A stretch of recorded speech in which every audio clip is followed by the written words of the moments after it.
오늘 함께 나눌 말씀의 제목은요, 지상명령 우리의 삶. 드디어 우리가 마태복음을 다 이제 끝내는 오늘이 됩니다. 오늘 본문은 어떤 내용이냐? 우리 주님이 부활하신 후에요, 지상명령, 즉 우리에게 주신 우리의 사명을 주신 말씀이 오늘 본문입니다. 주님은 부활하신 후에 40일 동안 제자들과 함께 보냈어요. 여인과 제자 그리고 믿는 형제들에게 모두 10번이나 나타나 보이셨는데, 확인을 해보면 제일 먼저 무덤가에서 슬피 울고 있던, 전에 7 귀신에 들렸던, 그래서 주님이 그 귀신을 쫓아내어 주신 막달라 마리아에게 먼저 보이셨고, 다음은 의심과 두려움에 쌓여있던 다른 여인들에게도 나타나 보이셨으며, 그리고 3번이나 예수님을 모른다고 부인했던 베드로에게도 보이셨고, 그 다음은요, 의심과 슬픔에 쌓여 고향으로 돌아가던 엠마오로 가던 이름 없는 2 제자들에게 나타나 보이셨고요. 그 다음은 부활하신 그날 곧 주일날 저녁 두려움에 쌓여 문을 굳게 닫아 걸고 기도회로 모였던 10 제자들에게 나타나 보이셨고, 그리고 도마에게 나타나 보이셨습니다. 다음은 디베라 바닷가에서 고기를 잡던 7 제자들에게 나타나 보이셨고요. 그리고 500여 형제들에게 나타나 보였고, 그리고 야고보에게 나타나 보이셨고, 다시 11 제자에게 나타나 보이셨습니다. 오늘 우리가 읽은 본문 16절은 이 이야기로 시작하고 있습니다. 11 제자가 갈릴리에 가서 예수의 명하신 산에 이르러, 이 갈릴리의 산에서 선교 대위임령을 주신 말씀이 있다는 그 얘기입니다. 그것이 오늘 본문이에요. 결론이고. 오늘 본문을 보니까 2 부분으로 구성이 됐던 것을 엿볼 수 있어요. 하나는 뭐냐? 부활하신 후에 제자들을 만나신 이거와, 다른 하나는 지상명령, 즉 우리의 사명에 대해서 말씀하고 있는 것이 2번째 해당되는 부분입니다. 오늘 이것을 우리가 나누면서 우리의 현주소를 돌아보고 함께 은혜를 받고자 합니다. 첫째로 부활하신 후에 다시는 볼 수 없을 줄 알았던 부활하신 주님과 보낸 시간은요, 제자들에게 있어서 아주 놀라운 전환기였습니다. 그들은 예수님이 돌아가신 후에 아마 이런 생각을 했을 거예요. 이제 어떻게 해야 하지? 그리고 나는 무엇을 해야 하지? 아니면 3년 반 동안 사기꾼에게 우리가 허비를 한 건가? 라는 자문을 했을지도 몰라요. 그렇지만 그리스도의 부활로요, 모든 희망과 확신과 헌신과 열심이 다시 그들에게 차올랐어요. 즉 이 지상에 당신의 나라를 어떻게 세울 것인지에 대한 생각까지 했다는 것입니다. 그렇지만 이들은 갈릴리로 가라는 지시를 받았잖아요. 그래서 지시를 받은 그대로 갈릴리로 갔습니다. 갈릴리에 있는 어느 산으로 갔어요. 이 산이 어떤 산인지 정확하게 몰라요. 하지만 이 산에 모인 수가 어쩌면 500여 명이 되지 않았을까라고 추론해 봅니다. 왜냐하면 사도 바울이요, 고린도전서 15장 6절에 500여 형제에게 일시 보이셨다라고 기록하고 있기 때문에 그래요. 11제자뿐만 아니라 더 큰 무리의 추종자들이 갈릴리에 모였을 때 예수님이 나타나셨어요. 근데 오늘 본문 17절에 보니까 마태는 아주 흥미로운 부분을 이야기하고 있습니다. 꺼냈어요. 보세요. 예수를 배웠고 경배하나 아직도 의심하는 사람들이 있더라. 여러분, 이것이 주는 의미가 뭘까요? 아마 이렇게 생각이 됩니다. 며칠 전만 해도 십자가에서 비참하게 돌아가신 주님을 봤잖아요. 비참하게 돌아가신 주님을 보았는데 이렇게 생생하게 부활하셨다는 이 현실을 그들이 받아들이기에 너무나 힘들었다, 그 얘기입니다. 또 하나는 부활하신 주님을 경외하는 그 자리에 서 있으면서도 반신반의하는 이 감정이 왔다 갔다 갈팡질팡했다는 의미입니다.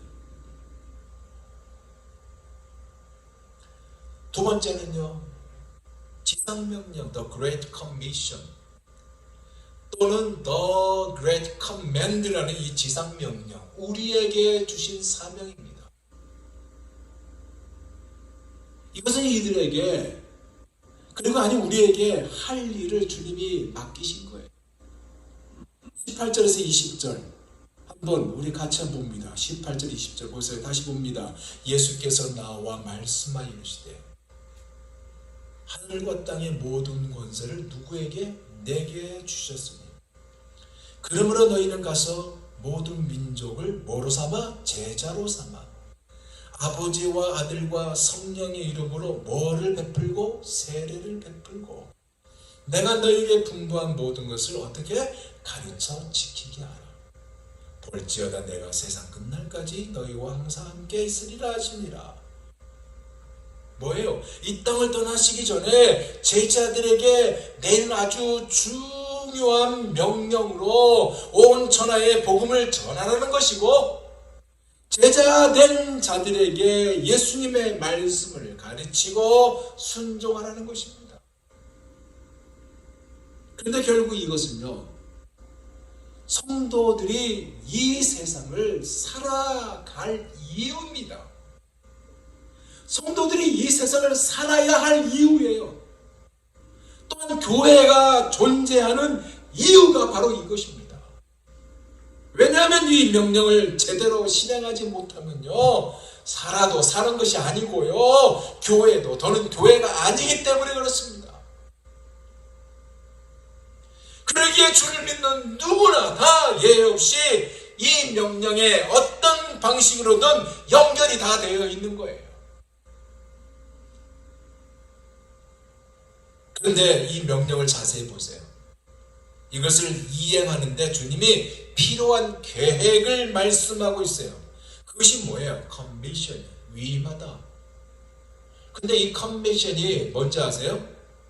헬라로 메테테뉴라는 단어인데 이것은 제자로 삼다라는 뜻입니다. 제자로 삼다. 19절 다시 봐요. 그러므로 너희는 가서 모든 민족을 제자로 삼아. 커미션, 위임을 받았는데 제자를 삼는 위임을 받았다는 거예요. 그럼 제자를 삼으라고 했는데 어떤 제자를 삼으라고 하는 것일까요? 단순히 무언가를 배우고 가르쳐주고 그래서 그 가르침을 받는 그러한 제자를 삼으라는 것이 아니고 예수님에 대해서 끊임없이 배우려는 사람을 찾으라, 가르치라, 그 얘기입니다. 그들이 그리스도의 지상 명령을 성취한다는 것입니다. 이것은 결국 여기에 동사가 같이 따라오는데 세 개의 동사가 있죠. 가다, 세례를 주다, 가르치다, 이것이 함께 모여서 이루어짐을 갖게 하는 겁니다. 이것이 바로 제자를 만드는 방법이라 이 얘기예요. 무슨 얘기예요? 제자를 삼으려면 가야 한다는 말씀입니다.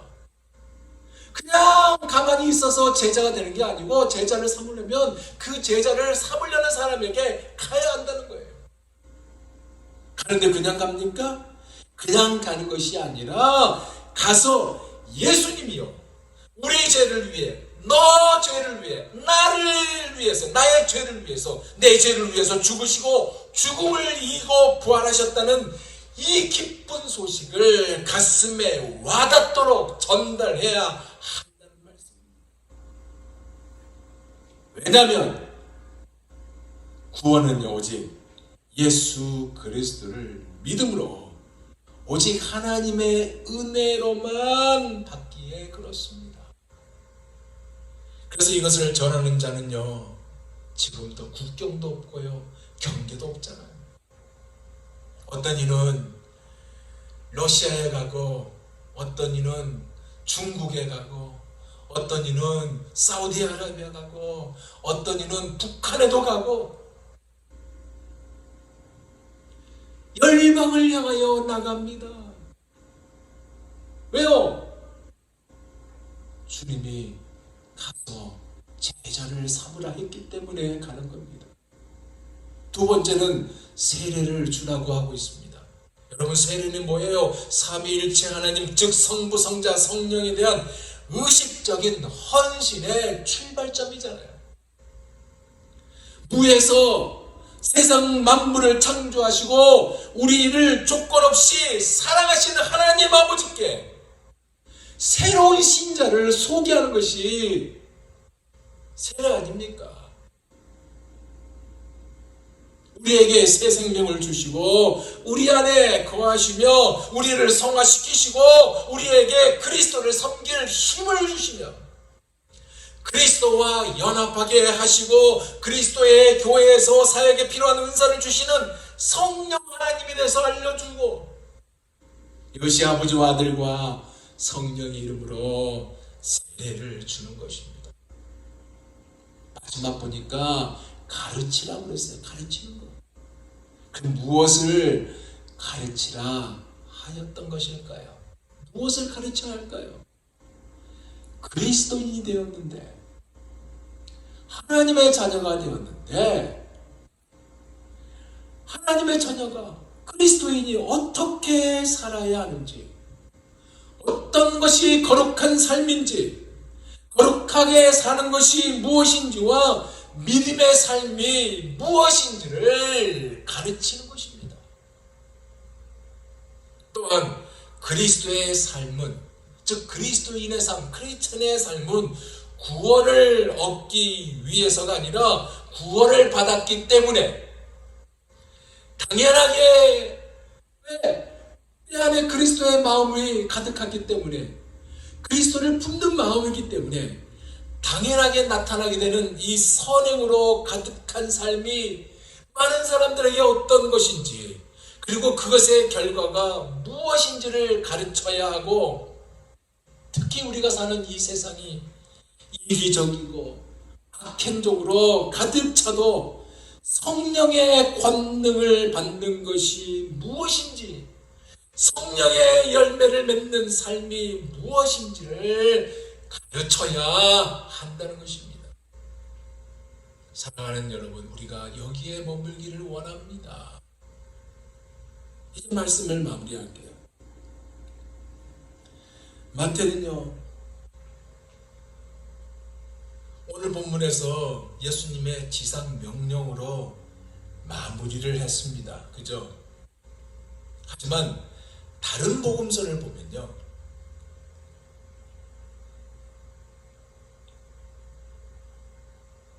지상 명령으로 끝나지 않았습니다.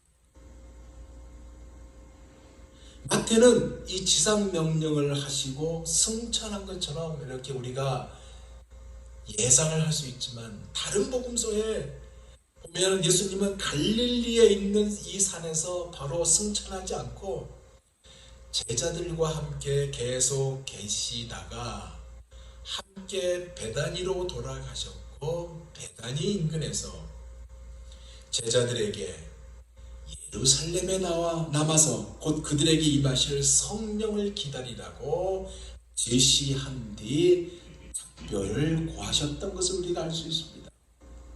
사도행전 1장 4절에서 5절을 보면 이렇게 기록되어 있습니다. 사도와 함께 모이사 그들에게 분부하여 이르시되 예루살렘을 떠나지 말고 내게서 들은 바 아버지께서 약속하신 것을 기다리라. 요한은 물로 세례를 베풀었으나 너희는 몇 날이 못되어 성령으로 세례를 받으리라 하셨느니라. 그리고 이어서 사도행전 1장 9절에서 11절에 보면 예수님이 승천하셨는데 승천하시는 그날, 승천하시면서 하나님만 아시는 그날에 다시 오실 것이라고,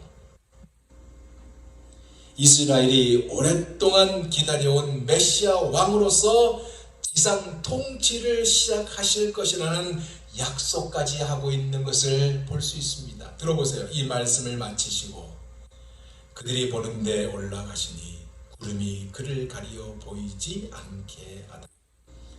올라가실 때에 제자들이 자세히 하늘을 쳐다보고 있는데 흰옷 입은 두 사람이 그들 곁에 서서 이르되 갈릴리 사람들아 어찌하여 서서 하늘을 쳐다보느냐? 너희 가운데서 하늘로 올려지신 이 예수는 하늘로 가심을 본 그대로 오시리라 하였느니라. 이제 우리가 어떻게 해야 될까요, 여러분? 마태복음 28장을 이제 다 오늘 이제 마무리하면서, 마태복음 전체 마무리하면서 이제 우리가 어떻게 해야 하냐 이거예요. 첫째로 우리가요, 내가요, 비록 직접 선교 현장을 누비는 선교사는 되지 못하 하더라도 간접적으로 돕는 자가 되어야 하는 것입니다. 즉 물질 후원과 기도 후원, 그리고 주님의 명령을 실행하고 있는 자들을 열심히 우리 사랑교회 모든 성도들은 이러한 자리에, 격려하는 자리에 있어야 한다는 것입니다. 두 번째는 주님의 약속이에요. 볼지어다 내가 세상 끝날까지 너희와 항상 함께 있으리라 하는 이 약속을 굳게 믿고요, 하나님을 신뢰하는 자가 되어야 한다는 것입니다. 이것은 결국 뭐겠어요? 아직도 의심하는 자가 되지 않는 것입니다. 예수님은요, 의심하는 제자 도마에게 못자국과 창자국을 보여주시고 만져보게 하시면서 뭐라고 그러냐면 보지 않고 믿는 자들은 복이 있다라고 하셨습니다. 사랑하는 여러분, 여러분은 신구약의 하나님이 행하시고 예수님께서 행하신 그 많은 기적과 이적을 그대로 의심하지 않고 믿고 계시죠? 그죠? 예수님이 동정녀 마리아를 통한 탄생하셨고 십자가의 죽음과 예수님이 부활하셨고 승천하신 거 믿고 계시죠? 우리가 의심을 하게 되면요, 때로는 주저하게 만듭니다. 망설이게 해요. 불신앙에 머물게 합니다. 하나님께서 약속하신 그 말씀을 믿으면요, 믿고 순종하고 나가면요, 하나님의 행하신 것을 보게 됩니다. 제사장들이 이스라엘 법궤를 메고 요단강을 건너갈 때 그들 앞에 물은 시원한 물입니다. 지금이야 물이 별로 없어서 그냥 걷는데 조금 헤엄치면 되겠지만 그 당시에는 물이 엄청나게 많았고 특히 그때는 물이 찰찰찰 그 뚝이 넘쳐난 그런 때입니다. 그런데 주님의 명령이 뭐예요? 언약궤를 메고 물을 밟으라 하지 않았습니까? 겉으로 봤을 땐 두려움이에요. 공포예요. 그러나 그 말씀에 순종하여 강을 밟을 때, 발을 내디딜 때 강이 쫙 갈라졌습니다. 믿음은 바란 걸 실상이 보지 못한 증거라고 했습니다. 믿지 못하면 의심이 생기고 의심은 결국 불신앙에 머물게 돼요. 우리가 의심하는 그 자리가 아니라 하나님을 신뢰하는 자가 되기를 원합니다. 마지막은 가라, 제자를 삼으라, 세례를 주라, 가르쳐 지키게 하라, 이겁니다. 여러분, 지난 2000년 기독교의 역사, 교회의 역사는 이와 같은 예수의 명령에 순종하는 이들에 의해서 이룩되어 온 역사입니다. 의심 많던 도마도요, 예수를 모른다고 부인하고 배반하고 저주하고 도망가고 숨었던 베드로와 그 모든 제자들도 이 명령에 순종하는 삶을 살았습니다. 이들은 순교를 두려워하지 않았어요. 베드로는요, 십자가에 거꾸로 달려 죽임을 당하였고요, 사도 바울은 로마 황제 네로의 핍박 아래 목베임을 당했습니다. 디모데는 화형당하여 순교하였고, 세베대의 아들 야고보는 복음을 전파하다가 돌에 맞아 죽임을 당하였습니다. 빌립은 몹시 채찍에 맞은 후에 십자가에 처형당하였고요, 마태는 에티오피아에서 선교하다가 창에 찔러 죽임을 당했고요, 또 다른 야고보는 구타당하고 돌에 맞아 죽임을 당하였으며, 가룟 유다의 빈자리에 제비 뽑혀 제자가 된 마띠아는 예루살렘에서 복음을 전하다가 매질당하고 목베임을 당하여 죽임을 당했습니다. 안데르는 아시아 여러 나라에서 복음을 전하다가 붙잡혀 십자가에 처형을 당하였고요, 마가도 알렉산드리아 사람들이 저들이 섬기는 우상인 세라피스를 가리는 거대한 종교 의식을 행하는 그 날에 몸이 찢기는 처형으로 순교를 당하였고, 도마는 인도 선교 현장에서 창에 몸이 찔려서 창이 몸을 관통하는 처형을 받고 죽임을 당하였고요, 바돌로메는 십자가 처형으로 순교하였고, 의사 누가, 사도행전과 누가 복음을 기록한 누가는 그리스도의 우상 숭배하는 이방 제사장들에게 붙잡혀 감람나무에 목매달아 죽이는 죽임을 당하였고요, 스데반도 돌에 맞아 죽임을 당하였고, 자기 밭을 팔아서 베드로와 사도들 앞에 갖다 바쳤던 바나바도 사도 바울과 함께 복음 전파의 현장을 누비다가 붙잡혀서요, 주 73년경에 순교하였습니다. 이 거룩한 죽음과 순교의 피 위에 교회가 세워졌고요, 복음이 만방에 전파되어 왔습니다. 이것이 있었기에 오늘의 한국교회에 있었고요, 오늘의 한국교회 135년의 역사가 있는 것입니다. 사랑하는 여러분, 오늘은 특히 오늘은 6.25예요. 6.25. 6월 25일 일어났던 이 전쟁은 대한민국이요, 북한의 공격을 물리친 전쟁으로 유엔의 도움과 함께 한국 국민의 희생과 헌신 덕분에 대한민국은 살아남을 수 있었던 날입니다. 나라를 위해서 목숨을 버린 이들의 희생과 헌신이 없이 안정을 찾고 발전한 나라는 없어요. 하지만 더 중요한 것은 하나님이 대한민국을 사랑하셨기에, 하나님의 도움이 없었다면, 하나님의 함께하지 않았다면 우리는, 아니 대한민국은 이미 공산권 나라가 되고 말았을 것입니다.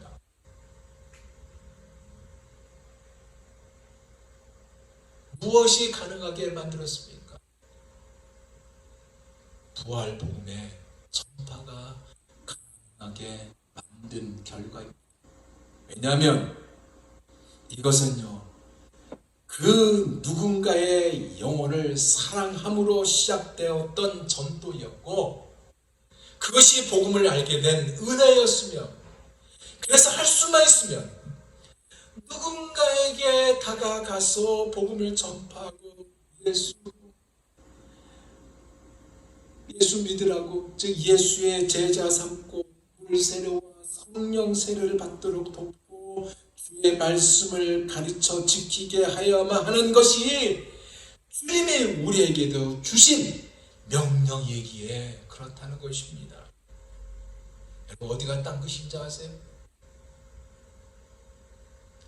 땅끝은요, 복음 앞에 마음 문을 꼭 닫고 있는 그곳이 땅끝입니다. 아직 주를 영접하지 않는 내 남편이 땅끝이고요, 아직 주를 영접하지 않는 내 아내, 내 부모, 내가 낳은 아들, 딸, 사위, 며느리가 땅끝이에요. 이 일을 위해 우리가 부름을 받았어요. 이 일을 감당하시기 위해 최선을 다하시는 여러분에게 세상 끝날까지 하늘과 땅의 모든 권세를 가지신 주님께서 함께 하시겠다고 약속하고 있습니다. 오직 우리에게 요구되는 것이 뭐예요? 주께서 항상 나와 함께 하신다는 임마누엘 되신 우리 주님을 믿고 그 말씀에 순종하고 나가는 것입니다. 이것이 우리에게 주신 지상명령이요 우리의 사명입니다. 아멘. 기도하겠습니다.